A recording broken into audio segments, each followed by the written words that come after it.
So let me just start with the contributions very briefly. I should say one of the big points, the book is trying to underline is that gender is the stuff of coups. Political science scholarship about coups generally ignores gender to its detriment. It's arguing that. It's trying to point out that if we grasp the workings of gender in politics, of women in coup situations, we understand the nature of coups with more rigor and more accuracy. So the chapters in the book show the criticality of gender and women's politics in Zimbabwe's 2017 coup, but beyond that, in coups elsewhere as well. Coups everywhere are infused with gendered politics in respect of their causes, dynamics, and rationalizations. Gender also has an important imprint on the diplomacy and international politics of coups, as well as on how coups are written about by some scholars who reproduce patriarchal biases and sexist tropes found in society. So that's one of the main contributions of the book, trying to center gender and women's politics in the way we think and write about coups. Another second thing that it really tries to contribute is this debate about whether coups are changing. Um, Using several historical examples, the book tries to debunk arguments that try to make the point that Zimbabwe's 2017 coup was somehow different from past coups. It was described at the time as emblematic of a new type of coup, one which is indefinite, mutable, and one which exhibits citizens' involvement, amongst other debatable modern attributes. On the other hand, my book is trying to say actually this coup looked a lot like old style coups we'd seen on the continent before.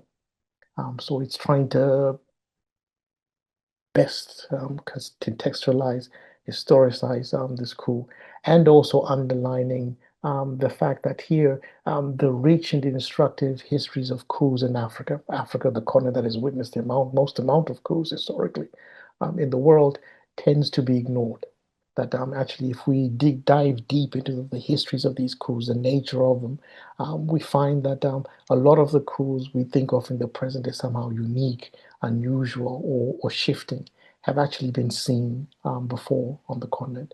And Zimbabwe is a good case example of that. So that's another thing the book tries to do, to actually show that across time, much of the way that coups works has relatively remained stable, so to speak. The third thing it tries to contribute is really about the coup itself. So coups are best understood case by case. So the book really dives into the coup in this context and teases out very carefully the causes of this particular coup and the catalyst for the coup. As we know, coups look differently in every place. They're very context specific. The mix of motives varies, so it sets out the particular mix of motives for this coup in Zimbabwe in 2017.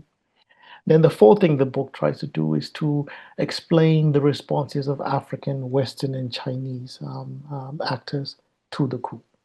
The Zimbabwean coup was interesting in that all of these actors I've just talked about, the West, Africa, and China, saw these actors pretty much on the same boat, in the sense that nobody um, outrightly condemned this coup or even called it a coup proper in public. So the book is trying to explain that puzzle, why this seeming conspiracy of silence, if you will, by Western actors, African actors, Chinese actors, letting what is a coup pass and not condemning it, not calling it a coup, not taking any punitive measures. So the book tries to explain that puzzle as well. So I think it's in those four areas that the book tries to make contributions.